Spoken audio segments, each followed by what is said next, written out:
Hello, I hope you are doing well. My name is Jacqueline Vino from Galasso Learning Solutions, and welcome to this nano recording.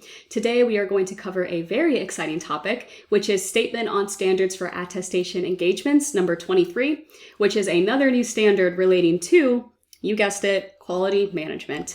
Quality management is a very hot topic right now, and the reason why is it's going to be a fairly heavy lift for firms, and it also impacts every firm that has an accounting and auditing practice. So very widespread in terms of who is going to need to implement these quality management standards.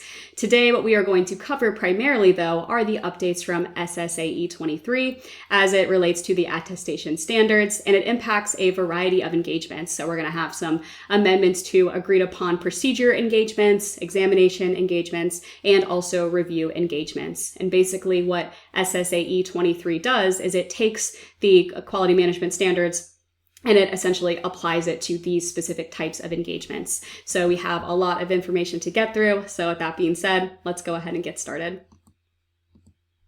So just to give you a little bit of background on this, the AICPA's Auditing Standards Board actually voted to approve the revisions to this standard on May 16th of 2024, and the final version of SSAE 23 was issued in June of 2024.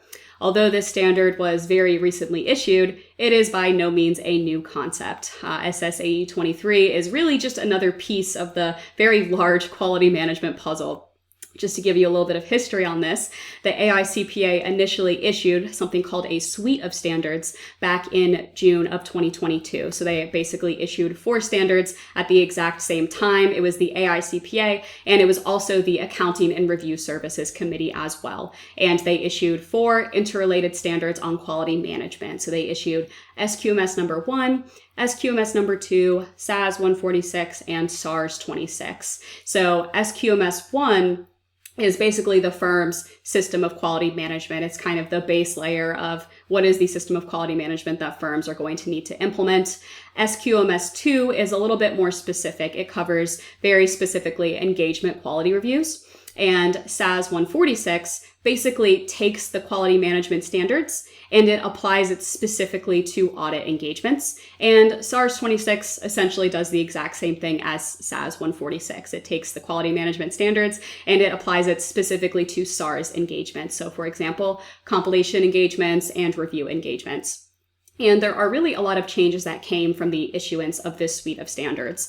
The first and probably the largest change is firms are required to take a new risk-based approach to their quality management. So we all know that every firm is unique and special in its own way, and the AICPA wants each firm to have its own risk assessment process and taking that more tailored approach to quality management. So basically what firms are required to do is establish prescribed quality objectives, assess those quality risks, and also design and implement responses. So if any of you are auditors out there, this should sound very familiar. It sounds a lot like AUC Section 315, right? Identify the risk, assess the risk, and respond to the risk. That is essentially the mindset that firms are going to need to have when they are trying to implement new systems of quality management. But there's also some other updates as well, right? We have the 8 components of quality management that all operate in an integrated manner with one another.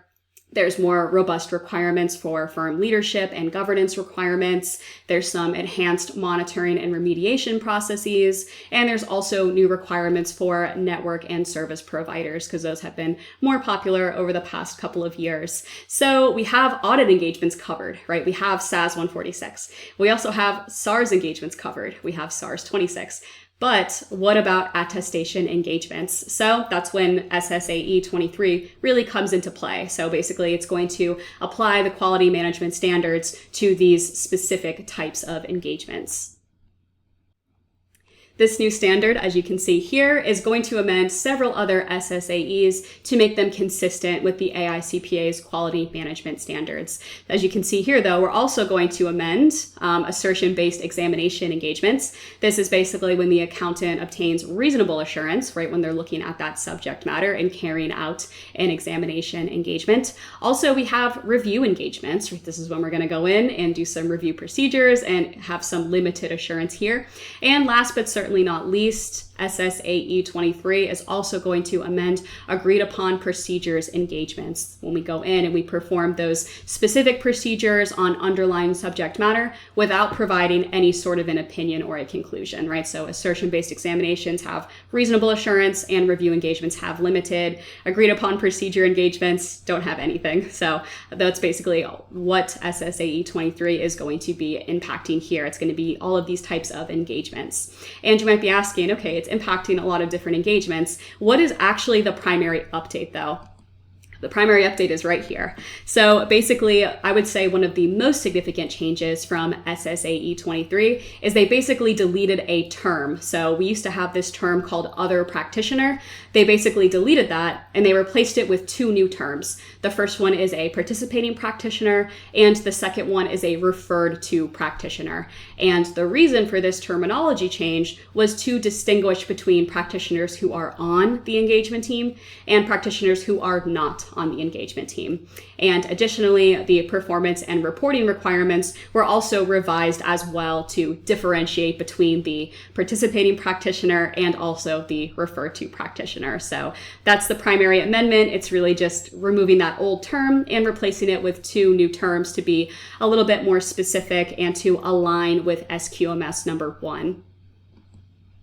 So here's our first definition. You might be asking yourself, who is a participating practitioner? According to SSAE 23, we have this new term. It is a practitioner who performs attestation work relating to a portion of the subject matter for purposes of the attestation engagement. So let's take a step back. In essence, if the practitioner is directly performing some of the attestation work on that subject matter for your specific engagement, even if it is only a portion of it, they are considered to be a participating practitioner. Sorry, too many P's there.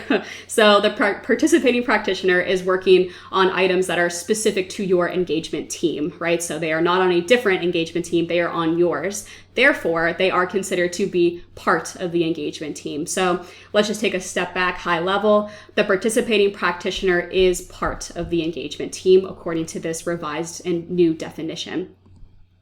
And then we have another new definition, which is a referred to practitioner. So this is a little bit different from what we established with a participating practitioner.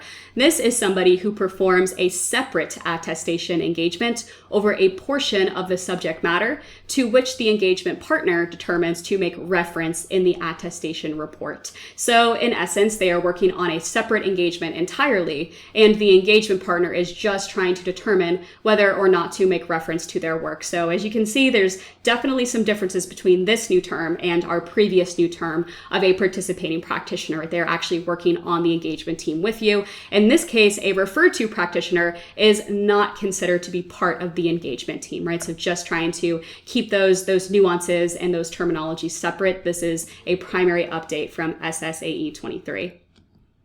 So when is the effective date for this? SSAE 23 is effective for engagements performed in accordance with the SSAEs beginning on or after December 15th of 2025. So please note that actually the effective date for SSAE 23 is actually the same as SQMS 1, SQMS 2, SAS 146, and SARS 26. So those initial 4 suite of standards that were issued by the AICPA back in June of 2022, we have the exact same effective date for this standard as well. So they all have the exact same effective date. And I also want to mention quality management is definitely not a project that you want to be starting in November of 2025. Truly, this is going to be a big job, and the sooner that we all get started on this, the better. So just wanted to point that out there. SQMS number 1 also requires firm leadership to annually evaluate and conclude on the system of quality management. So in essence, we're not even done with this in December of 2025. Actually, in December 2026, we have that first evaluation that is due. So as you can see, the AICPA has added yet another standard to the quality management standards that we have. In summary, SSAE 23 takes those quality management standards and it applies it to specific attestation engagements. One of the key updates was the removal of the term other practitioner with 2 new definitions, the participating practitioner and also the referred to practitioner. So just want to clarify those definitions one last time. Participating practitioner is part of the engagement team. Referred to practitioner is not part of the engagement team. Thank you so much for turning into this nano recording. Once again, my name is Jacqueline Vino from Galasso Learning Solutions, and I hope to see you in a future course. And I also hope you have a wonderful day. Thank you.